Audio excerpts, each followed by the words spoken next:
Good evening. Welcome to the Michael Muse Show, the author of Rise and Burn. And we are here tonight with the coach, author, Melvin Foreman. And you know what? We are talking tonight about best self living. Because one thing about life, a lot of people may breathe, their hearts may beat. But the question is, are they living a life that is of a quality life? And are they living a life that they're giving their best, they're being their best, and they are conquering and achieving things in life? And you know what?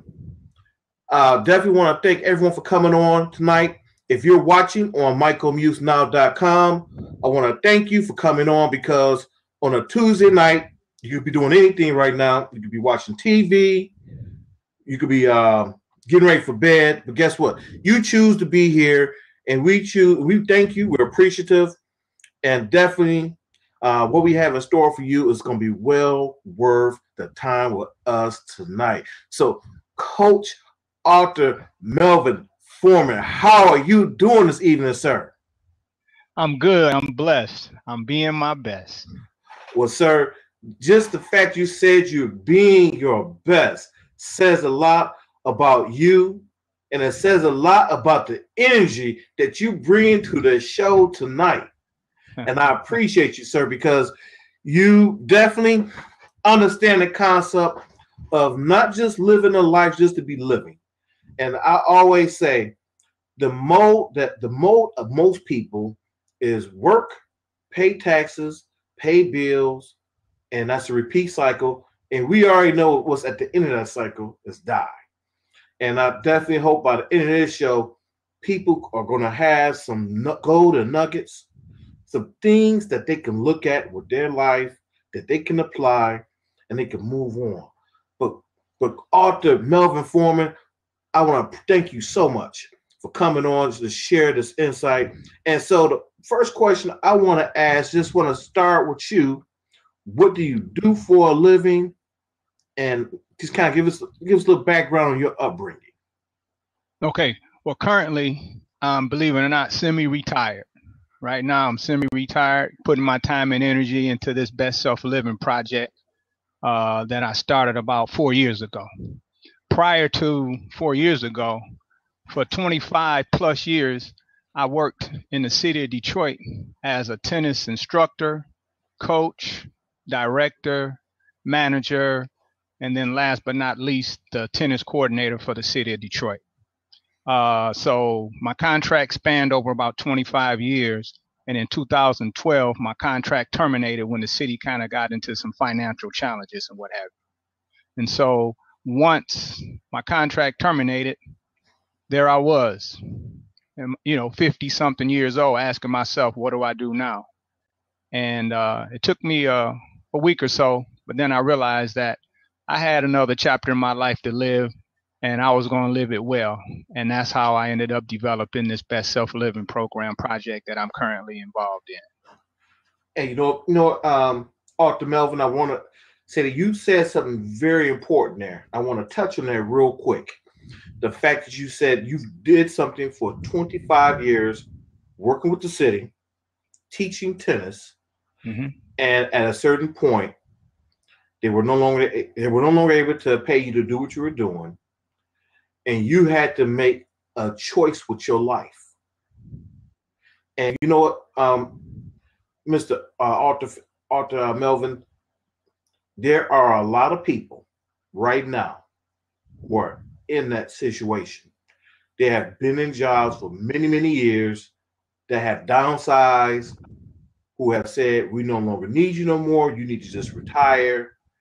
And a lot of those people are very discouraged right now because they're like, man, I've dedicated my life to this corporation or to this entity, and I need to know what to do next. And the fact that you were able to put your hand to your dream and to your goals, and now it's, like you say, it's now starting to manifest itself. I want to ask you a specific question. From the time you said you was working with the city until you came up with the concept for best self living. What were some of the mental steps that you had to take to get there? Because I talk to a lot of people who are in that age range, and a lot of people feel like they're lost.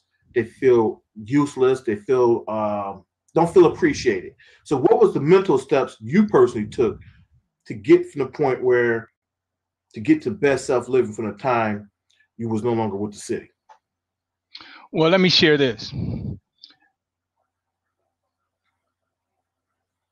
It was an attitude that I had developed long ago before I ever got fired. You know, I think it's important. There was a philosophy or a statement that I picked up years ago, and it said that it is your attitude, not your aptitude, that determines your altitude or how high you go in life. And so I've had an attitude that says everything is in divine order for those who believe. And so I believe that when one door closes, another door opens. And so with that type of attitude, I believe that what happens is if you can maintain that type of attitude, what you will find happening is that things will come, doors will open that you hadn't even thought about opening before. And so I realized that as long as I continued to teach tennis, I was spending a small amount of time working on my best self-living program. But once I got laid off, my contract terminated, then I actually had the time to spend focusing on developing that program. Because prior to me getting laid off, what was happening was I was sharing the insight, but I was sharing the insight with a few through my tennis program. And see, everybody doesn't play tennis. Everybody doesn't play tennis. And so I was only able to reach a certain amount of people. But afterwards, all of a sudden it came to me. I said, wow, you know what?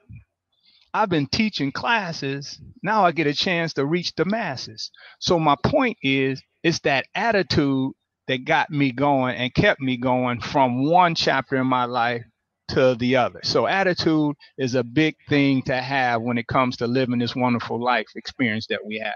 So I say, it's your attitude, not your aptitude, that determines your altitude or how high you go in life. And so I just went